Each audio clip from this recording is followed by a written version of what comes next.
हज़ारों ख्वाहिशें ऐसी, हर ख्वाहिश पे दम निकले, बहुत निकले मेरे अरमा फिर भी कम निकले। ये शेर मैं इसलिए पढ़ रहा हूँ क्योंकि सर गोल बदलते रहते हैं। किसका गोल नहीं होगा कि आज मैं 3 BHK में रहता हूँ, कल 4 में रहूँ। प्रसाद सर, एक बड़ी इंटरेस्टिंग चीज़ मैं आपसे पूछना चाहूँगा, जीवन में वो कौन सा मोड़ आया, वो कौन सा पल था आपके जीवन में जो आपको ये लगा कि नहीं यार, मैं ये पर्सनल चैलेंजेस हैं जो हैं छोटे हैं। पहली बात तो आप इनको कैसे देखते हैं, कितना बड़ा चैलेंज आप इनको मानते हैं, और फिर आपको ये लगा कि अरे यार ठीक है, पर्सनल चैलेंजेस हैं लेकिन मुझे कुछ बड़ा करना है। कि जब हम सीए की क्लासेस कर रहे थे ना, सो उस समय मुंबई में जैसे क्लासेस बहुत छोटी होती है, सो व्हीलचेयर वगैरह के लिए जगह नहीं होती है, ठीक है। तो उस समय कोई क्लास मुझे एडमिशन देने को रेडी नहीं था। आज मेरे पास कुछ नहीं है, मैं ज़ीरो से यात्रा आपके साथ शुरू करना चाहता हूँ। आपके संग आपका हाथ पकड़कर धन की दुनिया में उतरना चाहता हूँ। कितना समय लगेगा 1 करोड़ का कॉर्पस इकट्ठा करने के लिए, किस तरह आगे बढ़ूँ, बिल्कुल ज़ीरो से बता दीजिए।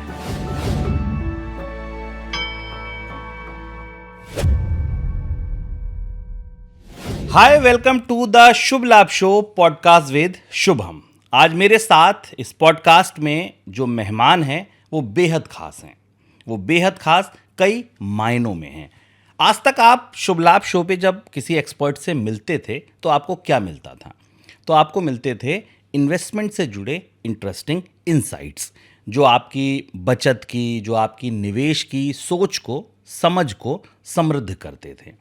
लेकिन आज मैं आपको जिस मेहमान से मिलवाने वाला हूं अपने इस कार्यक्रम में, वहां आपको निवेश से जुड़ी जानकारी, समझ ये तो मिलेगी, साथ ही आपको कई ऐसे इंटरेस्टिंग किस्से मिलेंगे, कई ऐसी बातें मिलेंगी जो आपको वाकई अपने जीवन में कुछ करने के लिए प्रेरणा देती हैं। वो ये बताती हैं कि अगर संकल्प बिल्कुल दृढ़ हो तो सिद्धि तक पहुंचना बहुत मुश्किल नहीं है।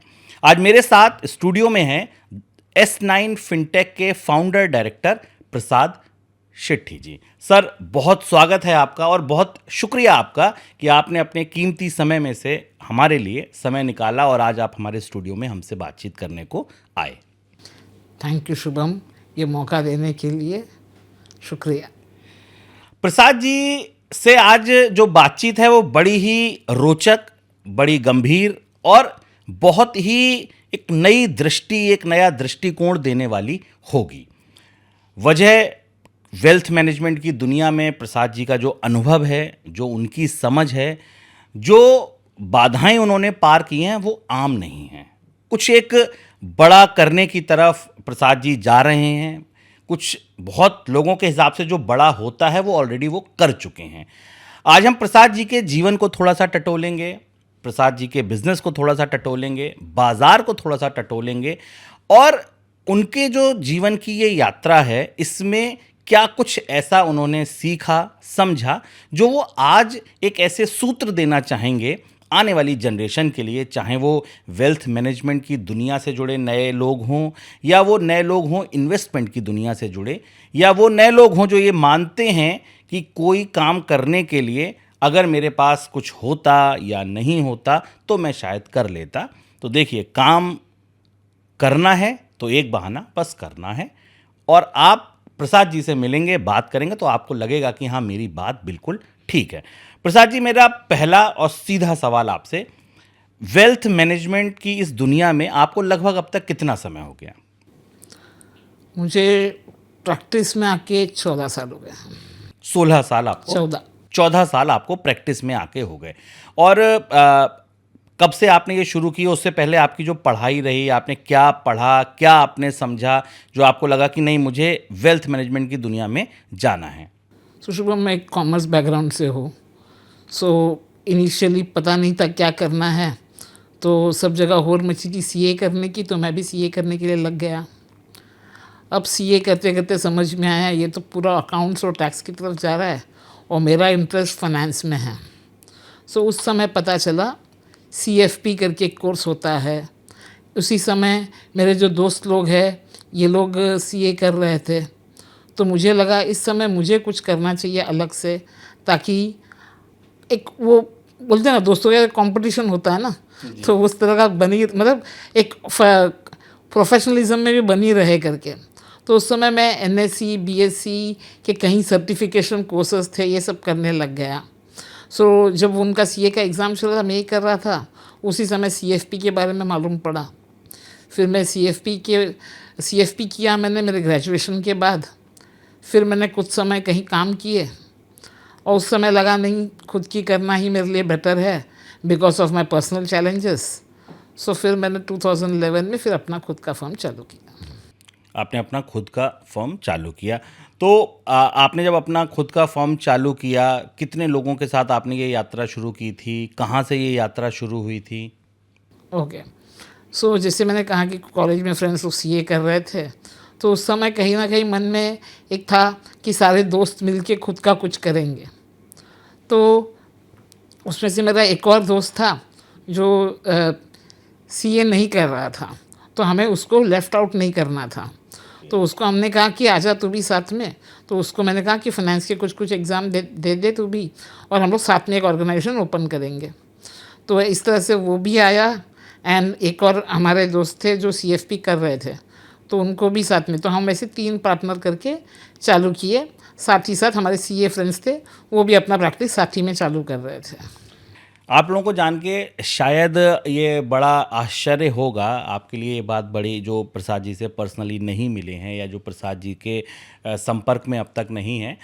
प्रसाद जी ने एक दोस्त के लिए अपना हाथ बढ़ाया, और जबकि प्रसाद जी ने जो जिन पर्सनल चैलेंजेस की बात की, पर्सनल चैलेंजेस प्रसाद जी के साथ ये हैं कि प्रसाद जी केवल बात करते हैं आपसे, केवल अपने दिमाग से लोगों को प्रभावित करते हैं, उनकी बात सुनते हैं, कहते हैं, बट वो अपना हाथ, अपने पैर या अपने साथ खुद खड़े नहीं हो सकते। वो हमेशा एक व्हील चेयर पे मुझसे मिलते हैं, लेकिन जो उत्साह होता है वो शायद हमसे कहीं कई गुना ज़्यादा होता है जब वो हमसे मिलते हैं।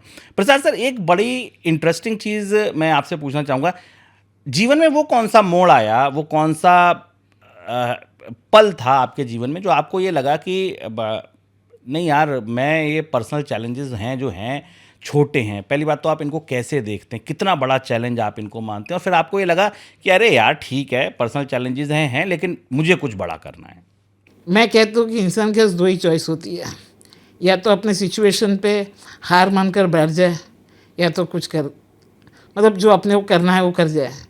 तो मैं दूसरे की सब में से हूँ कि हार कर घर पे बैठना, ये चॉइस तो मुझे कभी लेना ही नहीं था। एंड दूसरी बात कि जब हम सीए की क्लासेस कर रहे थे ना, सो उस समय मुंबई में जैसे क्लासेस बहुत छोटी होती है, सो व्हीलचेयर वगैरह के लिए जगह नहीं होती है, ठीक है। तो उस समय कोई क्लास मुझे एडमिशन देने को रेडी नहीं था। तो क्लास कहती कि अगर व्हीलचेयर आ जाएगी तो आपके 2 बेंचेस हटाने पड़ेंगे, तो उतना तो हम नहीं कर पाएंगे। तो मुझे क्लास के छज्जे के नीचे बिठाया जाता था, और बारिश का समय था, सो बारिश से मैं पूरा भीग जाता था। और उस समय तक ना कभी वो व्हील चेयर पर है या इस करके एक्सपीरियंस कभी हुई नहीं थी, क्योंकि दोस्त बड़े अच्छे मिले थे मुझे बचपन से। तो उस समय कहीं ना कहीं रियलाइज़ हुआ ये व्हील चेयर के कारण ये सब चीज़ हो रही है। थोड़ी नेगेटिविटी आई, मैं शायद सीए कंटिन्यू करूँ नहीं करूँ। सो इस समय बोला नहीं, now this is the time जहाँ पे हमें कुछ अलग करना है, कुछ बड़ा करना है, और मैंने सीए क्विट कर दी। ओके। एंड उसके बाद आपने ये डिसाइड किया कि मुझे वेल्थ मैनेजमेंट की दुनिया में जाना है और बड़ा करना है। जी, तो जर्नी शुरू कैसे हुई? आप जैसे सब लोग करते हैं कि परिवार से, दोस्तों से, ऐसे आपने जर्नी शुरू करी, या फिर जब किसी को बीमा समझाने या किसी को म्यूचुअल फंड समझाने या बेचने गए, या कोई तीसरा प्रोडक्ट बताने या बेचने गए, तो वो आपने कहा कि नहीं, सीधे बाहर की दुनिया से शुरू करते हैं? देखो शुरुआत तो बाहर से ही की, क्योंकि मेरे को फैमिली क्या होता है ना, एक तो जैसे आपने कहा कि मैं व्हील चेयर पर हूँ, सो कहीं ना कहीं बचपन से है ना, दुनिया जिस तरह से देखती है कि डिपेंडेंट है, हेल्प चाहिए।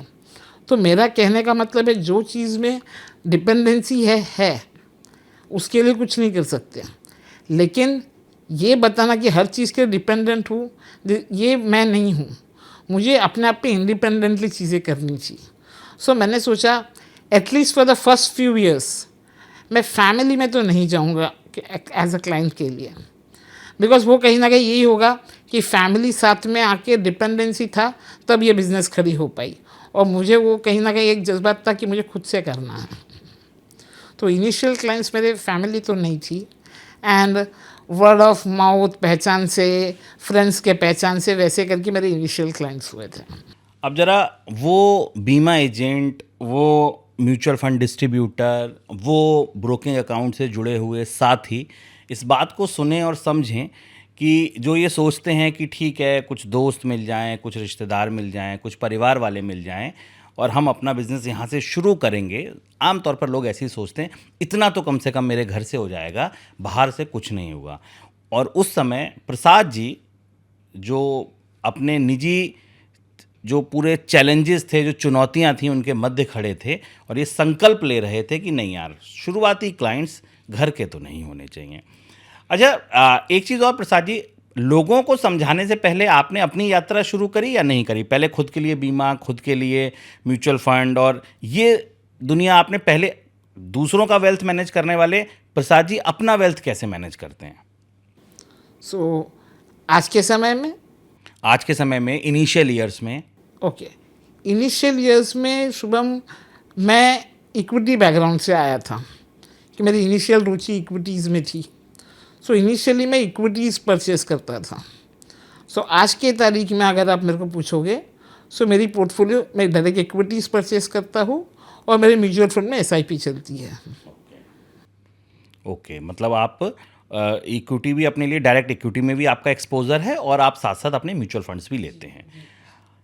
अब सर आते हैं इन्वेस्टर्स के उस पर। ठीक है, आपकी यात्रा मैंने सुनी, 14 साल हो गए आपको और आपने जब यात्रा शुरू करी। सर अब आप ये बताइए कि जब आप किसी क्लाइंट को मिलते हैं, ठीक है, मुझे लगता है कि वर्चुअली मिलते हों, आप अपने ऑफिस में बुलाकर उससे मिलते हों, जैसे भी आप मिलते हैं, सबसे ज़्यादा अप्रोच करते समय आप किन बातों का ध्यान रखते हैं कि यार ये क्लाइंट अगर मेरे साथ आ रहा है तो इसके दिमाग में ये बिल्कुल ना आए कि मुझे प्रसाद जी के साथ जुड़ना है तो आगे दिक्कतें होंगी? क्या माहौल, क्या पर्सोना, क्या एम्बियंस आप उसके साथ क्रिएट करते हैं, कैसे उसको सहज करते हैं अपने साथ? देखो, जहाँ तक हो सके मैं मेरे ऑफिस में ही मीटिंग रखता हूँ। सो इससे क्या होता है, 2-3 चीज़ें हैं। जैसे एक हो गई कि वो ऑफिस में आए हैं, उन्होंने ऑफिस देख लिया, तो वो जो बैरियर मन में होती है कि व्हील बैरियर समझ लो या फिर कैसे करेंगे वाली बैरियर समझ लो, ये कहीं ना कहीं पहले ही ख़त्म हो जाती है। क्योंकि ऑफिस देख लिया, ऑफिस सेटअप देख लिया, देखा कि ये सब चीज़ें सेट है, इतना किया है तो रहेगा, एक कॉन्फिडेंस आ जाता है। तो पहली चीज़ ये हो गई। दूसरी चीज़, हमारे यहाँ पे जो प्रोसेस है कि जहाँ पे मैं अकेला इन्वॉल्व नहीं हूँ, मेरे टीम के कई मेंबर्स इन्वॉल्व होते हैं जब एक फैमिली की प्लानिंग करते हैं। सो हम हमेशा ये बोलते हैं, ये सिर्फ मेरे केस में नहीं है कि कोई फाइनेंशियल प्लानर भी मेरे यहाँ पे अगर कर रहा है तो टीम में 2-3 जन इन्वॉल्व है। तो ये क्लाइंट को भरोसा दिलाने के लिए कि कल को यदि अगर मैं बीमार हूँ या मैं कहीं छुट्टी पे चला गया तो आप, मेरी टीम है आपको संभालने के लिए, और वो भी कैपेबल है और वो भी फाइनेंशियल प्लानर्स हैं। ये आप एक माहौल, कन्वर्जन आप कभी पहली मीटिंग में एक्सपेक्ट करते हैं या आपको लगता है कि नहीं यार 1-2 मीटिंग में तो इसको सहज होने दो, समझने दो, फिर देखेंगे? देखो, कन्वर्जन तो बहुत बाद में की बात है। सो पहले मीटिंग में तो हम सिर्फ उसको आइस ब्रेकर मीटिंग बोलते हैं। यानी क्लाइंट के मन में अगर कोई शंका है, कोई प्रश्न है, हम सिर्फ उसी की जवाब देते हैं। और अगर क्लाइंट ये कहता भी है नहीं हमको आपके साथ आगे काम करना है, हम इंश्योर करते हैं कि पहले हम उनको समझें। तो पहले हम एक क्लाइंट प्रोफाइलिंग करते हैं, पूरा समझ के लेते हैं क्लाइंट के इमोशंस लेवल पे, एंड एक बार वो चीज़ सही लगती है, देन क्लाइंट के सामने हम नंबर्स रखते हैं कि कैसे क्या दिख रहा है आपको। यहाँ तक क्या होता है, 3 बार हम क्लाइंट को मिल चुके हैं। पहले आइस ब्रेकिंग के लिए, सेकंड क्लाइंट प्रोफाइलिंग के लिए, तीसरा उनका ओवरऑल लाइफ जर्नी कैसा दिखेगा ये उनको एक पिक्चराइज करने के लिए। यहाँ तक एक क्लाइंट का कॉन्फिडेंस आ जाता है, हमारे को कॉन्फिडेंस आ जाता है कि हम ये क्लाइंट के साथ लंबे समय तक काम कर सकते हैं। बिकॉज क्लाइंट अगर इनिशियल स्टेज में आ भी जाता है, लेकिन अगर वो कंफ्यूज होगा या उसके मन में डाउट होगा या आपके साथ और 4 जन के साथ काम कर रहा है, ये चीज़ होगी, तो लंबे समय तक ये काम नहीं चलेगा। तो कहीं ना कहीं ये हमारे जो इनिशियल प्रोसेसेस है, इसके वजह से मेजॉरिटी ऑफ हमारे क्लाइंट के साथ हम आज 7 साल, 8 साल, 10 साल हो चुके हैं और आज भी हम उनके साथ काम कर रहे हैं और कहीं ना कहीं हमें ये कॉन्फिडेंस है कि उनका सारा काम हमारे साथ चलता है। सारा काम आपके साथ चलता है। अच्छा सर, एक चीज़ मैं ये समझना चाहूँगा कि आपने भी ये इस तरीके के सवाल, जो जेनरिक सवाल मैंने कम से कम अपने आसपास, अपने परिवार में, अपने रिश्तेदारों में, अपने दोस्तों में देखे हैं। लोग जैसे कहते हैं, जैसे आप किसी को समझाते होंगे कि भाई म्यूचुअल फंड की सिप कर लो, इनिशियल डेज में समझाते होंगे, ठीक है आज आप उस स्थिति में नहीं है, टीम आपकी काम कर रही है, और व्यक्ति ये कहता होगा सर अभी तो पैसे नहीं हैं कैसे सिप करूं? तो कैसे उसको समझाते हैं कि कैसे आप फिर उसको क्रैक करते हैं, उन चीज़ों से बाहर लेकर आते हैं? ओके, सो बेसिकली आज आप जो मैंने कहा ना, क्लाइंट प्रोफाइलिंग जब करते हैं, सो क्लाइंट प्रोफाइलिंग ऐसा नहीं है सिर्फ जिनके पास बहुत पैसा है उनके लिए करना है। क्लाइंट प्रोफाइलिंग में क्या पूछते हैं, बेसिकली उनकी कैश फ्लो समझते हैं। सो कितना कमा रहे, कितना खर्च करे, कहाँ खर्च कर रहे हैं। सो आज बात ये नहीं है कि हमको उनकी कितनी की सिप करानी है, बात यह है कि उनकी पोटेंशियल क्या है। और अगर आज यदि कोई 25,000 रुपये कमाता है, 20,000 रुपये कमाता है, सो उससे हम 5-10 हज़ार एक्सपेक्ट नहीं कर सकते हैं। बट शुरुआत करने के लिए अब तो 250 रुपीज़ की मिनिमम SIP भी आ गई है, तो उनको वो चीज़ क्या है ये समझने के लिए, तो उनको टेस्ट करने के लिए कुछ देंगे। हो सकता है शुरुआत में लिक्विड या डेट फंड जैसे कुछ प्रोडक्ट में देंगे, ताकि उनको ये चीज़ क्या समझ में तो आ जाए। एंड जैसे उनके साथ थोड़ा टाइम स्पेंड होता है, 6 महीना, साल भर, 2 साल, देन धीरे धीरे उनके साथ उनकी SIPs बढ़ा सकते हैं जैसे जैसे उनकी इनकम लेवल्स बढ़ेगी। बट उनको समझने के लिए कहीं ना कहीं एक शुरुआत तो करनी पड़ेगी। करनी पड़ेगी, बिल्कुल। अच्छा, एक और इम्पॉर्टेंट चीज़ सर, कि जैसे ये जो एक मिथ है कह लीजिए, या एक लोगों के बीच अवधारणा है, भले वो टॉप मेट्रोज़ में अब कम है, लेकिन टियर 2, टियर 3 इन सिटीज़ में ये अवधारणा है कि म्यूचुअल फंड मतलब शेयर बाज़ार, और शेयर बाज़ार मतलब सट्टा, और वहाँ तो रिस्क है। और ये कैसे आप समझाते हैं एक ऐसे व्यक्ति को रिस्क के बारे में, जो वो म्यूचुअल फंड में आपके साथ अगर आ रहा है, कैसे उसे रिस्क को आप डिफाइन करते हैं, कैसे आप उसे रिस्क से लड़ने की ताकत देते हैं? अच्छा सर, सबसे पहले तो मैं उनसे बहुत ज़्यादा प्रश्न पूछता हूँ। सो जैसे आपने कहा ये धारणा टियर 2, टियर 3 में है, ये शायद आज के बाद आज सच हो सकता है, लेकिन जब हमने शुरुआत की थी 2011-12 में, तो मेट्रो में भी उतनी ही सच थी। बिल्कुल बिल्कुल सही बात है। तो तब मैं एक ही प्रश्न पूछता था कि मुझे 10 उन व्यक्तियों के नाम बताओ जो आपके हिसाब से रिचेस्ट है। तो वो सारे नाम लिखने लग जाते थे, लाइक टाटा लिखा, बिरला लिखा, अंबानी लिखा, और बाकी सब बिजनेसमैन के नाम लिखे। एंड मैं कहता था अभी इसमें से मुझे एक जन बताओ कि इनका कॉमन क्या है इनके बीच में। तो आती थी बिजनेस। बोले ये लोग इसमें ना आप कोई एक्टर ढूंढ सकते हो, ना कोई जॉब वाला ढूंढ सकते हो, बेसिकली सारे ही जो है वो बिजनेस करने वाले लोग हैं। तो इनके बीच में कॉमन क्या है? इक्विटी। आप पैसे तभी बनाओगे जब आप इक्विटी में इन्वेस्ट करेंगे, जब एक बिजनेस ग्रो करेगी तब आप ग्रो करोगे। आज आप ये तो एक्सपेक्ट नहीं करोगे कि आज आपने एक दुकान खोल दी और शाम तक सारा प्रॉफिट आ गया, अगर नहीं आया तो क्या दुकान बंद कर देंगे? बिल्कुल नहीं। आप एक बिज़नेस चालू करते हैं तो उसको कम से कम 2, 3, 4 साल, 5 साल देखते हैं कि बिज़नेस कैसा कर रहा है। तो इक्विटी में जब निवेश करते हैं तो वो आप एक बिज़नेस में निवेश कर रहे हैं। और म्यूचुअल फंड के द्वारा आपको कई सारे बिजनेसों में एक साथ इन्वेस्ट करने का मौका मिल रहा है। आपको उसकी जानकारी हो या नहीं हो, लेकिन आपको with proper rules and regulation guidelines आपको इन्वेस्ट करने का एक मौका मिल रहा है। तो इन्वेस्ट करने के बाद अगर आप 5 साल रुकते हैं तो आपको समझ में आएगा आपने क्या पैसा बनाया है।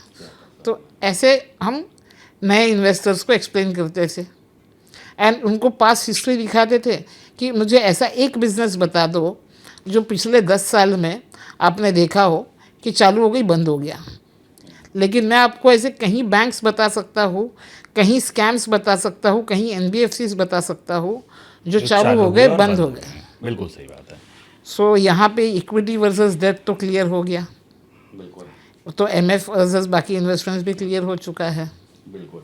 अच्छा, being a mutual fund distributor, अच्छा उससे पहले एक और सवाल सर, आपके पूरे वेल्थ मैनेजमेंट बिजनेस में अगर आप इसको चाहे रेवेन्यू वाइज समझिए, प्रोडक्ट वाइज समझिए, कौन से प्रोडक्ट पे आपका सबसे ज़्यादा फोकस रहता है? इंश्योरेंस पर, म्यूचुअल फंड पर, या किस प्रोडक्ट पर आप सबसे ज़्यादा फोकस करते हैं? सर मेरा म्यूचुअल फंड पे सबसे ज़्यादा फोकस होता है। म्यूचुअल फंड पे हमारा सबसे, म्यूचुअल फंड से ही जुड़ा मेरा सवाल था, इसीलिए मैंने आपसे ये सवाल पहले पूछा। कोई एक कैटेगरी बताइए आप सर, म्यूचुअल फंड की दुनिया में मतलब आप समझिए दसियों तरीके की कैटेगरी आ गई हैं, multi asset, hybrid, passive, active fund, large cap, small cap, और मतलब आती ही जा रही हैं थीमेटिक में। कोई एक कैटेगरी जो आपको लगता है कि शुभम ये सबसे ज़्यादा मिस अंडरस्टूड है, इसको अभी लोग दरअसल समझे ही नहीं हैं, और अगर जो समझ भी रहे हैं वो कुछ का कुछ समझ रहे हैं? सी ऐसे कोई भी कैटेगरी में कम ज़्यादा नहीं आंकूंगा, क्योंकि हर एक की एक इम्पोर्टेंस है। अगर एज अ डिस्ट्रीब्यूटर हम उसको समझे या क्लाइंट को सही तरीके से समझा सके तो सारी कैटेगरी की अपनी अपनी इम्पोर्टेंस है। लेकिन जैसे आपने पूछा सबसे कम अंडरस्टूड है या कम एक्सप्लेन्ड है, तो वो कहीं ना कहीं मैं डेट कैटेगरी समझूंगा। ओके, मतलब आपको लगता है कि डेट को जैसे समझना चाहिए वैसे लोगों ने समझा नहीं। जी सर डेट मतलब एफडी, क्यों मैं म्यूचुअल फंड में जाऊं, क्यों मैं इतना दिमाग मारूं स्कीमों में, म्यूचुअल फंड की कंपनियों में? डेट मतलब एफडी है, डेट मतलब पीपीएफ है, डेट मतलब अगर मैं सैलरी दूं तो मेरा ईपीएफ है, तमाम चीज़ें हैं। तो कहीं भी बैंक में एफडी करा दूं, कुछ भी डेट में लूं, क्यों आपको लगता है कि नहीं डेट में जाना है तो mutual fund is better than all other options? Okay. So देखो, जैसे सबसे पहले मैंने डाइवर्सिफिकेशन की एक बात कर दी, इक्विटी में आपको कहीं तमाम सारे बिजनेसेस में इन्वेस्ट करने का मौका मिल जाता है। ऐसे ही डेट म्यूचुअल फंड में सबसे पहले आपको डाइवर्सिफिकेशन हो जाती है, आपको कहीं तरह के पेपर्स में इन्वेस्ट करने का मौका मिलता है। प्रॉब्लम ये है कि लोग सिर्फ रिटर्न और परसेंटेज के बारे में सोचते हैं कि आज आपने एफडी ले ली तो उसमें आपको 7% है, या आपने कोई पीएफ ले लिया तो उसमें आपका 7% है, और यहाँ पे भी आपका उतना ही 7-7.5% के आसपास है। और कहीं ना कहीं लोगों को लगता है म्यूचुअल फंड है तो रिस्क है, ये दिमाग में कहीं ना कहीं बैठा हुआ है, तो उनको लगता है अगर रिस्क है तो फिर उससे अच्छा हम इसमें जाएंगे। जबकि डाइवर्सिफिकेशन आपकी रिस्क को डाइवर्सिफाई कर देता है। आप कहीं एक जगह पे इन्वेस्ट कर रहे हो, आपका कॉन्सनट्रेटेड रिस्क है। तो अगर समझो आपने एक बैंक में एफडी करी, या पर्टिकुलर कोई फंड के अंदर कोई एक एनबीएफसी में आपने एफडी ओपन करी, या बॉन्ड ले लिया, या एनसीडी ले लिया, अगर कहीं गलती से वहाँ पे कोई सीन हो गया तो आपका सारा का सारा पैसा डूब जाएगा। यहाँ पर डाइवर्सिफिकेशन की वजह से आपका पैसा सेफ रहेगा, सबसे पहली बात। दूसरी बात, लोग टैक्सेशन भूल जाते हैं, लोग शॉर्ट टर्म विजन होता है, लोग सिर्फ परसेंटेज देखते हैं, उसका नेट इफेक्ट क्या होता है वो नहीं समझते। बिकॉज अगर यदि आप देखोगे कोई अगर एफडी कर रहा है या कोई फिक्स इंस्ट्रूमेंट में कर रहा है, वो आपको बोलेगा 1 साल के लिए 3 साल, मतलब आपके पास जो लोवेस्ट टेन्योर होगा ना वो उसमें इन्वेस्ट करेगा। वो भले 1 साल के टेन्योर के बाद वो विड्रॉ नहीं करेगा, वो उसको रिन्यू करता जाएगा, और ये रिन्यू 7-8-10 साल तक होते जाता है, राइट। लेकिन यहाँ पे आपको वही, अगर कोई आप 2 साल 3 साल के ऊपर आप टेन्योर जा रहा है आपका डेट म्यूचुअल फंड के अंदर, तो आपको टैक्सेशन बेनिफिट मिलता है। तो उससे नेट इफेक्टिव आपकी जो रिटर्न बनती है वो कहीं गुना ज़्यादा बनती है। और डेट म्यूचुअल फंड के अंदर भी कहीं टाइप्स है, जिसको हम समझेंगे टेन्योर के हिसाब से और इकोनॉमी के हिसाब से, तो बहुत क्लाइंट को फ़ायदा दे सकते हैं। बिकॉज कहीं ऐसे डेट प्रोडक्ट्स है जो 9, 9:30, 10 तक भी जाते हैं, depending on the timings. Okay, 9, 9:30, 10 तक भी जाते हैं depending on the time. Sir एक बड़ा बुनियादी सवाल, मैं कई ऐसे लोगों से मिला, अपने ही परिवार में मिला, अपने ही रिश्तेदारी में, दोस्तों में मिला, जो सर 20 साल का, 30 साल का होम लोन लेते हैं, ठीक है, और उसको चुका चुके हैं, और वो ये बात गर्व से बताते हैं कि मैंने 20 साल का होम लोन चुकाया, 30 साल का होम लोन चुकाया, तब मैंने अपना ये आशियाना, ये अपना घर बनाया। सर मैं अभी तक किसी ऐसे व्यक्ति से नहीं मिला जिसने 20 साल से सिप चलाई हो, 15 साल से सिप चलाई हो। क्या लगता है आपको कौन सा इमोशनल ऐसा बैरियर आता है जब हम गोल के हिसाब से शुरू करते हैं, तो वो जो कॉर्पस बनने लगता है, बाजार बढ़ने लगता है, रोज देखने की वो रिटर्न एक चसक हो जाती है, तलब हो जाती है, कैसे ये इमोशनल बैरियर है बड़ी ग्रोथ के लिए आप बाधा मानते हैं, और सर इसको कंट्रोल कैसे करें? देखो, काफ़ी इंटरेस्टिंग क्वेश्चन था ये। सो यहाँ पे मैं ये कहूँगा कि जो एसआईपीज़ जो आप बोल रहे कंटिन्यूएशन नहीं होता है, इसका सबसे बड़ा चैलेंज पता है क्या है? इसका स्टेटमेंट आपको अवेलेबल है। तो इसमें आप पैसे को बढ़ते हुए देख रहे हैं और आपके दिमाग में ना, ये आपको जब चाहिए अवेलेबल है। एक तो आपके एडवाइज़र से आप जब चाहिए तब लेते हो, आपको ई कैश स्टेटमेंट आ जाता है, आप मोबाइल में जाके देखते हो। तो इससे होता क्या है ना, आपको हमेशा लगता है ये पैसा मेरे पास है, ये पैसा मेरे पास है। तो आपके लाइफ में कोई भी ज़रूरत आ पड़ती है, आप पहले जाके उसको विड्रॉ। सबसे इजी मनी यही दिखता है। इजी मनी एक्सेसिबल यही है। यही अगर आपने घर ले लिया हो और आपको मान लो आपकी घर 50 लाख रुपीस की है और आपको 15 लाख चाहिए, आप जाके एक रूम तो काट के बेच नहीं सकते आपको। तो वो बेचने की ये सब सोच नहीं आती है दिमाग के अंदर। तो आपको जो एक्सेसिबल है, जो आपको इजी अवेलेबल है, वो हम रिडेम्पशन करने के लिए जाते हैं। इसलिए म्यूचुअल फंड जल्दी, मतलब उतना टेन्योर आप देख नहीं पाते हैं। तो सर ये दिल तो बच्चा है जी, इसे समझाऊं कैसे? बहुत अच्छा। तो जब आप इन्वेस्ट कर रहे हैं तो आपके हर एक गोल जो होती है, गोल के हिसाब से अगर प्लानिंग होगी, यदि आपको पता होगा आपने 4 फंड में इन्वेस्ट कर रखा है और आपने समझो फॉर एग्ज़ाम्पल बेटी की एजुकेशन है, आपका खुद का रिटायरमेंट है, बेटे का शादी का है और आपका कार है, ये 4 गोल है, आपने 4 फंड इन्वेस्ट कर रखा है। तो अगर आप ये कहते हैं आप ये फंड विड्रॉ कर लेंगे तो बेटी का एजुकेशन या बेटे का शादी या वाइस वर्सा या आपका कार या आपका रिटायरमेंट ये हो नहीं पाएगा, या इसके अंदर आप बाधा ला रहे हैं। अगर इसके साथ आप एसोसिएट करेंगे ना, तो कहीं ना कहीं इमोशनली आप उसको विड्रॉ नहीं करेंगे। यदि आपने इसको कोई गोल के साथ एसोसिएट नहीं कर रखा है तो आपने रैंडम इन्वेस्ट कर रखा है, हाँ ठीक है मैं दोबारा से कर लूँगा। लेकिन द मोमेंट आपको पता है मैं मेरे परिवार के गोल के साथ कुछ कर रहा हूँ या मेरे खुद के रिटायरमेंट के साथ कर रहा हूँ, क्योंकि आज सबको ही पेंशन नहीं है। आज जो प्राइवेट जॉब पे है किसी को पेंशन नाम की चीज़ नहीं है, तो रिटायरमेंट की प्लानिंग तो खुद को ही करनी पड़ेगी। बिल्कुल। अच्छा, एक चीज़ और सर, इन्वेस्टर से आप थोड़ा सा आपके डिस्ट्रीब्यूशन बिजनेस की तरफ आते हैं। बीते 10 सालों में आपने म्यूचुअल फंड डिस्ट्रीब्यूशन की इस दुनिया को कैसे बदलते देखा और आपको क्या लगता है व्हाट नेक्स्ट, अगले 10 साल में ये कैसे बदलेगी? रोशनी में इसकी देखिएगा मेरे इस सवाल को कि डायरेक्ट म्यूचुअल फंड भी बहुत तेज़ी से बढ़ रहा है, नई नई फिनटेक ऐप आ रही हैं, एक क्लिक में डेली से, वीकली से, मंथली सिप करा रही हैं। इस रोशनी में अगर हम देखें तो ये डिस्ट्रीब्यूशन का बिजनेस, म्यूचुअल फंड डिस्ट्रीब्यूटर्स की ये कम्युनिटी, ये पूरा जो समाज है, ये कैसे पिछले 10 साल में बदला और what you think what is next down the line 10 years और 5 ईयर्स? देखो 10 साल में बहुत सारी चीज़ें बदलाव आई है।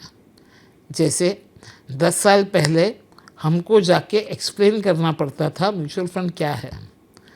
आज जिस तरह से अवेयरनेस बढ़ी है म्यूचुअल फंड के बारे में, ये एक बहुत अच्छी बात है। एटलीस्ट लोगों ने म्यूचुअल फंड के बारे में नाम सुना है। 10-12 साल पहले मुझे याद है शुभम, जब हम म्यूचुअल फंड बोलते थे तो ये फंड नाम से भी लोगों को दिक्कत थी। लोग तो फंड मतलब चिट फंड, मतलब उसके साथ काफ़ी एसोसिएट होता था। सो ये एक्सप्लेनेशन करने की अभी ज़रूरत नहीं है इतनी ज़्यादा।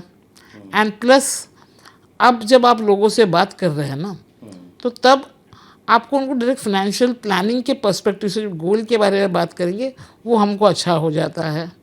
एंड रही बात कि आप कैसे लोगों के अंदर क्या बदलाव आया बेसिकली, राइट।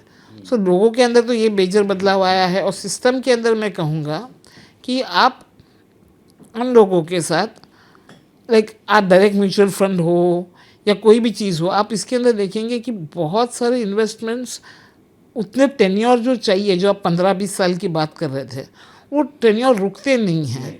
जैसे मार्केट अब गिर गया तो वो फ्री हैंड है, गए खुद से जाके विड्रॉ कर लिया, उनको कंसल्ट करने की कोई है नहीं। अगर आप देखो फिनेंस, इक्विटी, इन्वेस्टमेंट्स, ये सब चीज़ है ना, ये बहुत क्या कहते हैं लोनली चीज़ है। मतलब अगर आप ये अकेले में करेंगे ना तो there is a very high probability आप कोई ना कोई ऐसा डिसीजन करेंगे जो आपके इसके लिए ख़राब हो सकता है। इसके लिए आपको एक साथ में कोई कंसल्टिंग चाहिए होता है। लंबे समय वेल्थ अगर क्रिएट करना है तो एडवाइज़र ज़रूरी है। ये कहीं ना कहीं जो सीरियस वेल्थ क्रिएटर्स है वो ये बात समझते हैं। कैसे आप सर, अब डिस्ट्रीब्यूशन का एक दूसरा सवाल, वो लोग जो अभी इस दुनिया में नए नए आ रहे हैं और आप इस दुनिया के, इस पूरी वेल्थ मैनेजमेंट के बिजनेस के एक बड़े मकाम पर हैं, एक अच्छे बड़े एयूएम पर बैठे हुए हैं, क्या आपको लगता है कैसे आप दरअसल अपने बिजनेस को स्केल एक तरफ करते हुए उस क्लाइंट के साथ अपना पर्सनल रिलेशन, उसको पर्सनलाइजेशन देते हैं? देखो ये तो बहुत ज़्यादा ज़रूरी है। आज क्या होता है, आप समझ लो एक क्लाइंट को अप्रोच करने के लिए कौन कौन है। एक ऐसे डिस्ट्रीब्यूटर्स जो न्यू एंट्रेंट्स है, ठीक है। दूसरे वो जो बैंक्स और बड़े वेल्थ मैनेजमेंट फर्म्स है, ठीक है। एंड देन वो लोग जो पर्सनल टच रख रहे हैं क्लाइंट्स के साथ। तीसरे जो बुटीक फर्म्स जैसे है, ठीक है। आज बड़े वेल्थ मैनेजमेंट फर्म्स और बड़े बैंक्स में क्या हो रहा है, वहाँ पे रिलेशनशिप मैनेजर आए दिन बदलते जा रहे हैं और वो लोग सेल्स ओरिएंटेड काम कर रहे हैं। तो जहाँ पे इससे पहले वाले प्रश्न में मैंने आपको कहा कि वो एक रिलेशनशिप जो चाहिए, एक एडवाइज़र के साथ जो कंसल्टिंग चाहिए, वो कॉन्फिडेंस वहाँ पे नहीं आती है। तो क्लाइंट को चाहिए क्या? क्लाइंट को चाहिए ऐसा कोई जिसके साथ जाके हम बात कर सकें। सो क्लाइंट के साथ रिलेशनशिप कैसे डेवलप होता है, उनका वॉलेट साइज़ कितना आया इससे नहीं, हम उनसे साथ क्या शेयर करते हैं, क्या इमोशंस है। तो आज मैं कहूँ तो एक फादर आते हैं और उनके घर की कोई समस्या है, वो उनके बेटे के रिगार्डिंग हो या वाइफ के रिगार्डिंग हो, वो आके बात करते हैं। एक कोई वाइफ है जिनका हस्बैंड के साथ कोई इशू है या कोई फाइनेंस को लेके चीज़ें हैं, वो आकर डिस्कस करती है। सेम वाइज हस्बैंड आके बात करते हैं, एक सिस्टर आके बात करती है, एक भाई आके बात करता है। तो कहने का मतलब है ये सिर्फ एक फाइनेंशियल प्लानिंग नहीं है, ये कहीं उससे ज़्यादा है। ये प्रोफेशन मेरे लिए तो कहीं ज़्यादा है, बिकॉज मुझे लगता है मैं उनकी फैमिली का हिस्सा हूँ। बिल्कुल। प्रसाद सर, कोई एसएन फिनटेक के ऑफिस में आया, मान लीजिए मैं ही आया और मैंने आपसे कहा कि मैं तो सर डायरेक्ट प्लान में अच्छा खासा इन्वेस्ट करता हूँ and I have basic knowledge, और मेरे दोस्त हैं फाइनेंशियल एडवाइज़र, कई लोग मुझे जानते हैं, मैं पढ़ता रहता हूँ, मैं बहुत इक्विप्ड हूँ टेक से, एआई से, तो why should I go for regular plan? आप कैसे direct plan versus regular plan को देखते हैं गोइंग फॉरवर्ड यहाँ से, और अगर हम 4-5 साल 10 साल देखें, व्हाई यू थिंक कि people should choose regular plan over direct plan? Okay, so Shubham, देखो जैसे आपने कहा कि चीज़ें बदलती जा रही है पिछले 10 साल में, तो आने वाले 10 साल में भी कहीं सारे बदलाव आने वाले हैं। जैसे अभी सभी कहीं सारी चीज़ों में नए नए रूल्स ला रही है। जैसे अभी एक फंड हाउस है, मैं नाम नहीं लेना चाहूँगा, लेकिन उनके यहाँ पे बेसिकली स्ट्रेस टेस्ट करके होता है। तो जो स्ट्रेस टेस्ट में क्या होता है, बेसिकली अगर कोई सिचुएशन आती है तो आपके फंड कितना सक्षम है ये चीज़ पूरा करने में। तो स्ट्रेस टेस्ट में उनके स्कोर काफ़ी कम आ गए, जबकि उनकी परफॉर्मेंस अगर आप देखोगे, मार्केट जब तक अच्छा कर रहा था, they were outstanding, like outperforming all the funds. लेकिन पिछले 6-8 महीने में जो मार्केट डिप आके रिकवर कर रही है, उस फेज में बाकी फंड हाउस तो रिकवर कर रही है, वो फंड हाउस कुछ खास रिकवर नहीं कर पाई है अब तक compare to other fund houses. So ये सब जो चीज़ें हैं ना, ये as a direct, as a knowledge आप कितना ही ले लोगे। लाइक अगर ये आपका प्रोफेशन है then it's a different thing. So इसीलिए हर एक फील्ड का एक स्पेशलिस्ट होता है। उसके संग आपको ये यात्रा करनी चाहिए। एक इम्पॉर्टेंट चीज़ प्रसाद सर मैं यहाँ ये पूछना चाहूँगा, being a mutual fund distributor आपको क्या लगता है एएमसीज को दरअसल किस तरीके का सपोर्ट डिस्ट्रीब्यूटर्स को देना चाहिए जिससे कि उनका बिजनेस और म्यूचुअल फंड डिस्ट्रीब्यूटर की कम्युनिटी और उनका बिजनेस भी तेजी से ग्रो हो सके? आपको लगता है कि ये शुभम एक मतलब समझ लो कि बॉटलनेक है, इससे निकले और फिर रास्ता बड़ा हो सकता है? ओके, सो कहना ये शुरू में मानूंगा कि फंड हाउसेस को जब नॉलेज सेशंस जो होती है ना, ये जितना हो सकते उतना डिजिटल ले जाकर उतना नॉलेज देना चाहिए।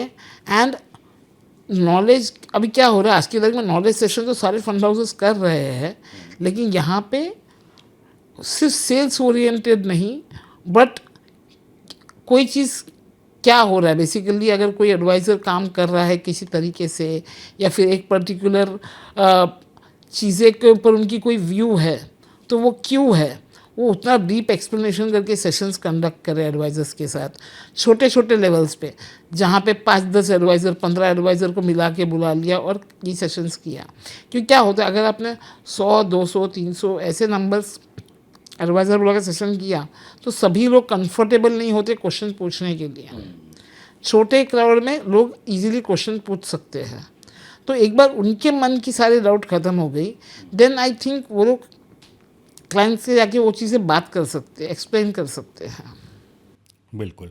क्या लगता है आपको कि जिस तरीके से डिजिटली चीज़ें आगे बढ़ रही हैं, फिजिकल ब्रांचेज अब धीरे धीरे कम हो जाएंगी, डिजिटली हम तेज़ी से फोकस करेंगे, सेमिनार्स की जगह वेबिनार्स ले लेंगे, आपको लगता है कि लेना चाहिए या आपको लगता है कि नहीं शुभम, जो पर्सनल वाला फील है ना, सामने व्यक्ति की आंखों में आंखें डाल के जब वो सवाल पूछता है तो कई चीज़ें आप खुद समझ पाते हैं कि यार ये क्या पूछना चाहता है, तो कम से कम इस चीज़ को अभी हमें फिजिकली रखना चाहिए, आपको लगता है नहीं यार now things are moving on और हमें अब डिजिटली चीज़ों को शिफ्ट कर देना चाहिए? शुभ मैं एक चीज़ का बहुत स्ट्रॉन्ग बिलीवर हूँ, मेरे लिए कभी कोई चीज़ दिस और दैट नहीं होता है, मेरे लिए दिस एंड दैट होता है। सो ऑफलाइन की जितनी इम्पोर्टेंस है उतनी ही ऑनलाइन की इम्पोर्टेंस है।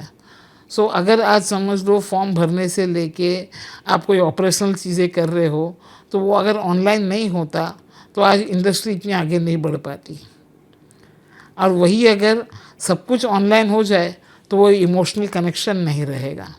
तो इमोशनल कनेक्शन बहुत ज़रूरी है क्लाइंट के साथ, at the same time advisor का एएमसीज़ के साथ, एएमसी का एडवाइज़र के साथ, तो हर जगह पे ये चीज़ मायने रखती है। तो ऑफलाइन और ऑनलाइन दोनों ही चीज़ें बहुत ज़रूरी है। पेन कॉपी निकाल लीजिए, क्योंकि अब जो यहाँ से अगले 5 सवाल मेरे हैं वो बड़े काम के आपके हैं। अगर आप इस वीडियो को रील में देख रहे हैं तो इसको सेव कर लीजिए, और अगर आप यूट्यूब पर इसको वीडियो को देख रहे हैं तो इस हिस्से को आप बिल्कुल याद करिए, मार्क करिए।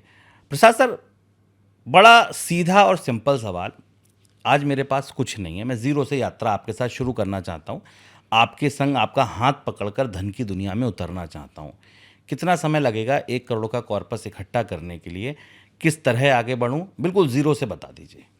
ओके शुभ, सबसे पहले आप फाइनेंशियल एसेट ज़ीरो है, लेकिन मैं आपसे आपकी इनकम और एक्सपेंसेस पहले लूँगा, और वो समझने के बाद देखो क्या होता है, बहुत से लोग ना ये सोचते हैं कि डायरेक्ट कैलकुलेशन हो जाता है, जैसे 1 करोड़ चाहिए तो आज से इतने 15,000 का SIP करोगे, 15 साल में करोगे तो ये चीज़ होगा, बट मैं कैलकुलेशन वैसे नहीं करता हूँ। आपको 1 करोड़ चाहिए तो सुबह मैं ये बोलूँगा कि अगर आज से आप 1000 रुपीज़ से भी स्टार्ट करते हैं तब भी हम ये चीज़ पॉसिबल होगा। एंड सेकेंड, हमको टेन्योर के ऊपर ना फोकस नहीं करना चाहिए, हमको गोल के ऊपर फोकस करना चाहिए। तो अगर मैं आपको बोलता हूँ क्या होता है टेन्योर पे, आप बोलोगे 15 साल में चाहिए, क्यों अगर 16 में आपके पास 1 करोड़ आएगा आप मना कर दोगे, या 14 साल में आएगा मना कर दोगे? गोल है कि 1 करोड़ चाहिए। तो अगर आज आप 1000 से कर सकते हो शुरुआत, 1000 से करो, 5000 से शुरुआत करो, 5000 से शुरुआत करो, लेकिन उसमें एक सबसे इम्पॉर्टेंट चीज़ है कि आपकी इनकम जो है वो एवरी ईयर ग्रो होती है, कितने % से ग्रो होती है? अगर आप बोलते हो मेरी इनकम जो है 15% से ग्रो हो रही है, 10% से ग्रो हो रही है, तो आपकी इन्वेस्टमेंट क्यों नहीं। तो इंश्योर करना है कि आपका एवरी ईयर जब जब आपकी इंक्रीमेंट हो रही है तब तब मेरे को ये इन्फॉर्म्ड रहे, आपके साथ मेरा उतना टच रहे कि आपकी इंक्रीमेंट हो गई ये मैं समझ के लूँ और और उस मैं हिसाब आपका से एवरी ईयर investment बढ़ा इंश्योर सकूं। करूँ, आपके बढ़ा सकूँ। ये मैं मानता हूँ कि एज अ क्लाइंट का जितना वो गोल है उतना ही एज अ एडवाइज़र वो गोल को मेरा अपना समझे और उस चीज़ को पहुँचाने में मदद करे, तो ये जीत दोनों की है। बिल्कुल। प्रसाद सर, आपने कहा है कि गोल को ध्यान में रखे जाएँ। एक मिडिल क्लास के हिसाब से अगर मैं देखूँ, जो भारत का सबसे बड़ा वर्ग है, और मेरा बड़ा फर्म बिलीव इस बात पर है कि वही दरअसल भारत की रीढ़ की हड्डी है, वही भारत को चलाता है।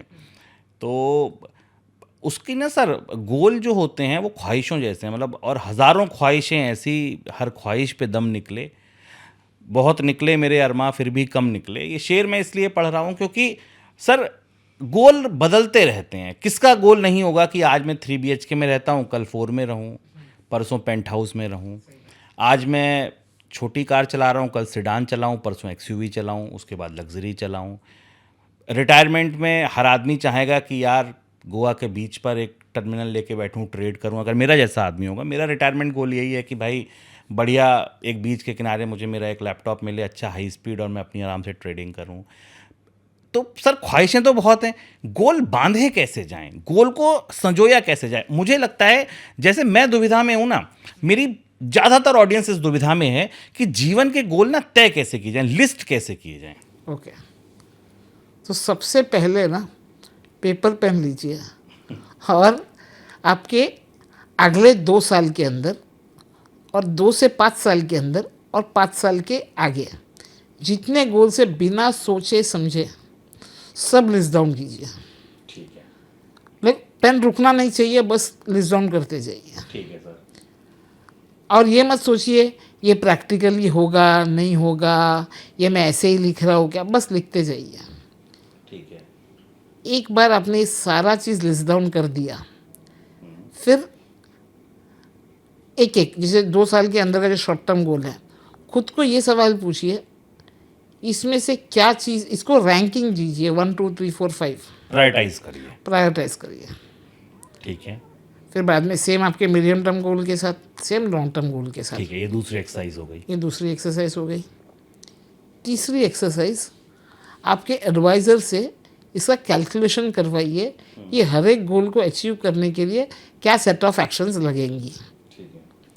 ये आपके पास पॉसिबल है नहीं है, ये अब तक आया नहीं है, आप सिर्फ ये समझ रहे पॉसिबल है या नहीं है। आपने मतलब आपके पॉसिबल है या नहीं है, नहीं सॉरी, आपका कैलकुलेशंस क्या आ रहा है, सेट ऑफ एक्शन क्या आ रहा है। तो तीसरे में आपने एक बार एक्शन समझ लिया, अब आपको चौथे में ये देखना है, एनालाइज करना है ये पॉसिबल होगा नहीं होगा। अब आपके पास सबके टॉप 3 टॉप 4 गोल्स है। अब इसके अंदर मान लो आपने सारा एलोकेशन शॉर्ट टर्म को दे दिया, तो आपका मीडियम टर्म लॉन्ग टर्म कौन सा सेक्रीफाइस हो रहा है। आपने सारा लॉन्ग टर्म को दे दिया, शॉर्ट टर्म मिड टर्म कौन सा सेक्रीफाइस हो रहा है। तो यहाँ पे आपको फिर वो तीनों के अंदर क्लब करके प्रायोरिटाइज करना है कि आपके पहले 3 गोल, पहले 5 गोल कौन से हैं। तो आपने उसको एलोकेशन दे दिया, उसके बाद अगर आपके पास सरप्लस बचता है देन आपके नेक्स्ट इंपॉर्टेंट गोल, नेक्स्ट जो बचे हुए हैं उनमें से फिर चुन लीजिए। हाँ, तो मतलब सबसे पहले जो सबसे ज़रूरी है वो करिए। हाँ, तो एक बार ये अवेयरनेस हो गई आपकी, तो आपको मालूम पड़ गया किसके तरफ मुझे काम करना है। और ये एक्सरसाइज के दौरान आपके एडवाइज़र आपके साथ है, तो क्या होता है, आपने ये आपके एडवाइज़र के सामने ऐलान कर दिया है। और एज अ ह्यूमन आपने एक बार किसी के सामने कुछ ऐलान कर देते हो कि ये मेरी प्रायोरिटी है, तो हम एज अ ह्यूमन ना, हम अपने ज़बान से पीछे नहीं हटना चाहते। ये एक क्या बोलते हैं, अनसर चीज़ें हैं। तो एक बार आपने वो कर दिया, then as a advisor ensure करो, या फिर एज ए इंडिविजुअल आपको ये इंश्योर करना है कि हर 3 महीने में, हर 6 महीने में आप अपने गोल्स को जाकर देख रहे हैं कि क्या मैं सही कर रहा हूँ। मतलब या मेरे जो गोल्स है वो आज भी वही है, जिसको हम रिव्यू कहते हैं। तो हर 3 महीने में, 6 महीने में कोई चीज़ें बदलाव तो नहीं हुई है, बिकॉज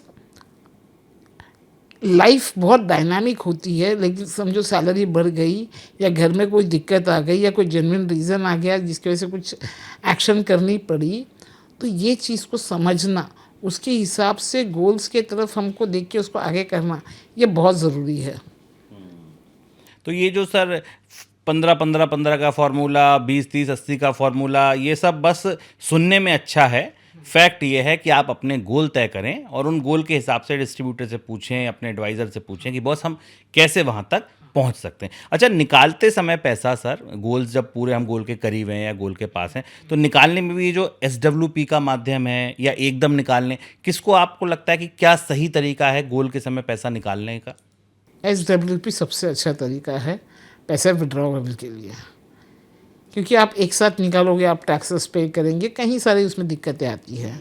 तो क्योंकि आपको एक साथ तो पैसे की कोई ज़रूरत होती नहीं है।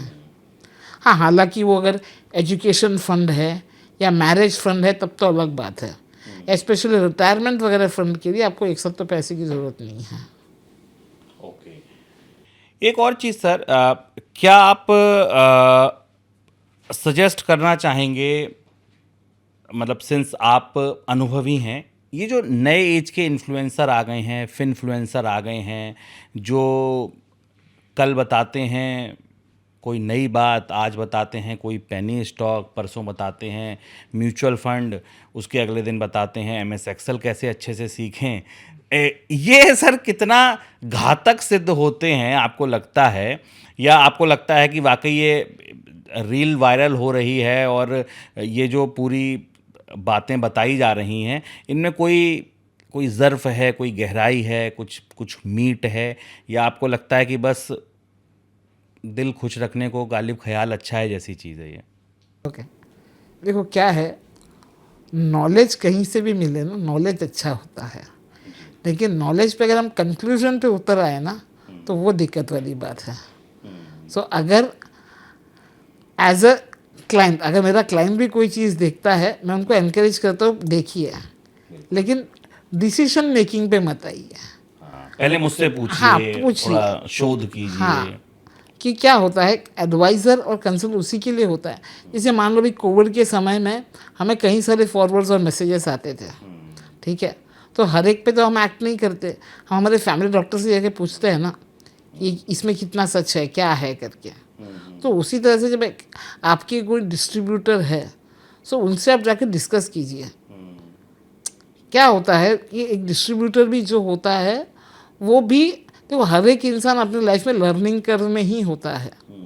तो अगर आप कुछ शेयर कर रहे हैं तो वो उसमें या तो उसको सही बोलेंगे, या अगर उनके पास भी वो चीज़ नहीं है तो डिस्कशन में तो एटलीस्ट आपको और अब रिफाइंड चीज़ें आपके सामने आई। बिल्कुल सही बात है। कम से कम जो नॉइस है, जो धुंध है, वो साफ हो जाएगी अगर धुंध है। और ये भी हो सकता है कि आपके एडवाइज़र को कोई नया पर्सपेक्टिव दे चीज़ों को समझाने की या समझने की। तो प्रसाद सर, अब ये हमारी चर्चा का आखिरी पड़ाव है। यहाँ पर मैं आपसे कुछ ऐसे सवाल पूछूंगा जो रैपिड फायर राउंड के अंतर्गत होंगे, और मैं तो यही चाहूँगा आप सबका जवाब दें, लेकिन हम अपने मेहमान को ये छूट देते हैं कि अगर वो कोई सवाल पास करना चाहें तो वो पास कर सकता है। जवाब एक शब्द में, एक लाइन में, बहुत संक्षेप में देना होता है। पहला सवाल, सर अभी आप कितना AUM मैनेज कर रहे हैं? सो AUA बोलूँगा, लाइक एसेट्स अंडर एडवाइजरी सब कुछ मिलाकर रफली 225 करोड़। 225 करोड़ रुपए का की वैल्यू है। अगर सर ने जो सर के रास्ते प्रसाद जी से बात करके जिन्होंने निवेश किया, उसकी जो बाज़ार की वैल्यू है वो AUA, उसको वो नाम दे रहे हैं, वो 225 करोड़ की है इस समय।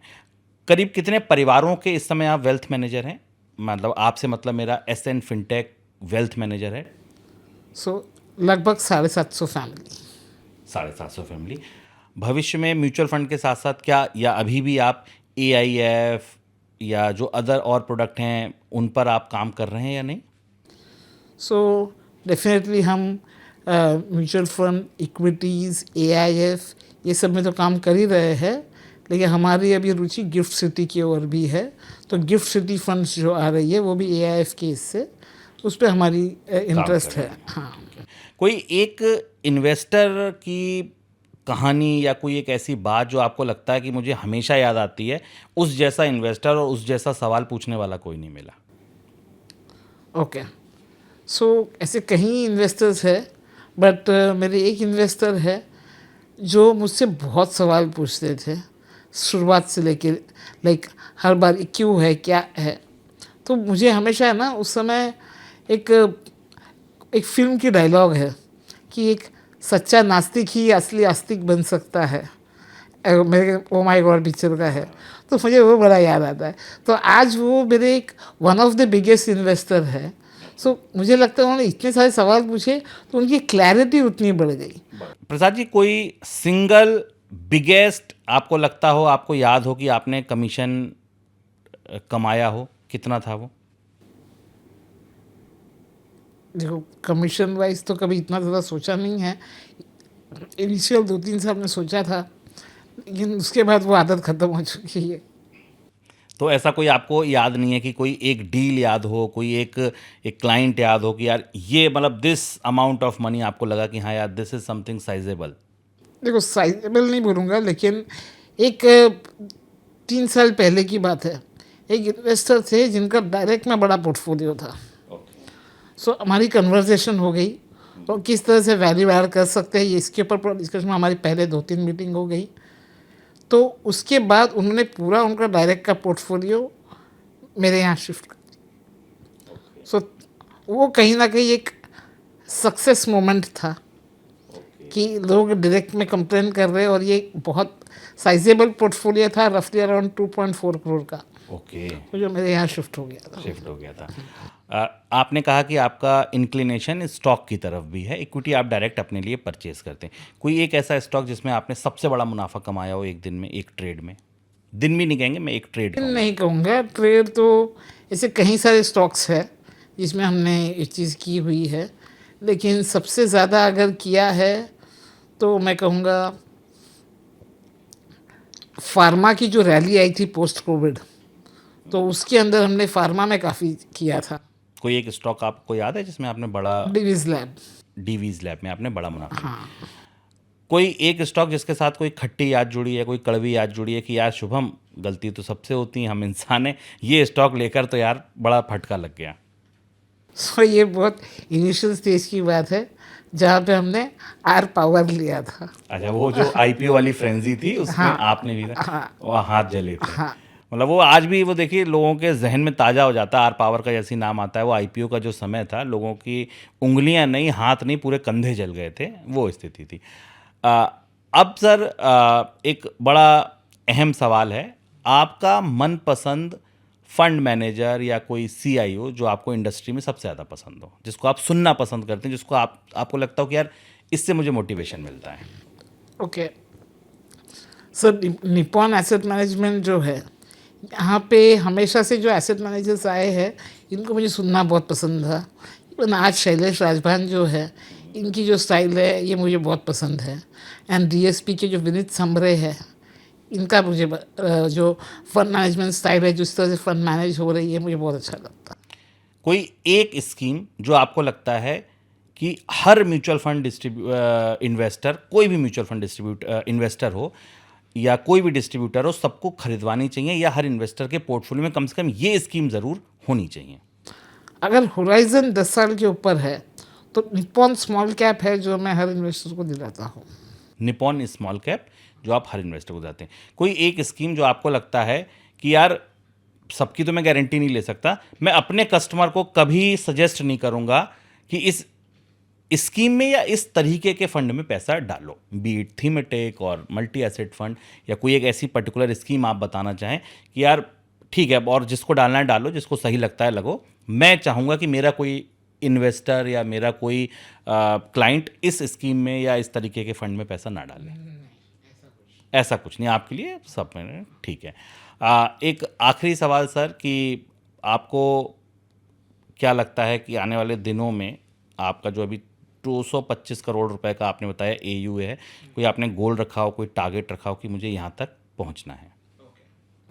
मेरा 1000 करोड़ का गोल है विद इन नेक्स्ट 2 years।